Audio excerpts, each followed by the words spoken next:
One, two, three. Twin brothers Sarah and Tony. Sarah and Tony were twin brothers who were inseparable. They did everything together, from playing in the backyard to going to school. They were always there for each other, no matter what. One day, Sarah and Tony were playing in the park when they saw a group of older boys picking on a smaller boy. Sarah and Tony knew that they had to do something, so they stood up to the older boys.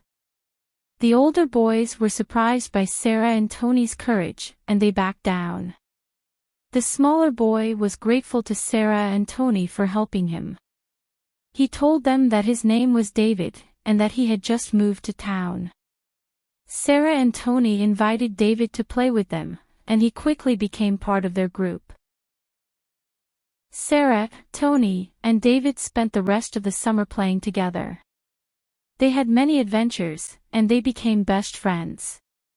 One day, Sarah and Tony's parents told them that they were moving to a new city.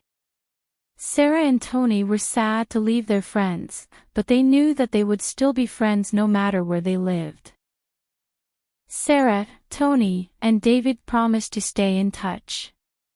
They wrote letters to each other every week, and they talked on the phone as often as they could. Even though they were separated by distance, Sarah, Tony, and David remained best friends. They grew up together, and they supported each other through thick and thin.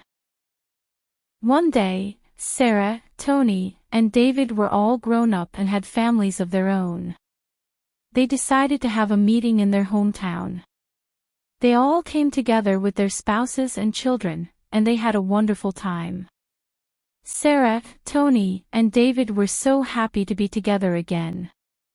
They had been through so much together, and they knew that their friendship would last a lifetime.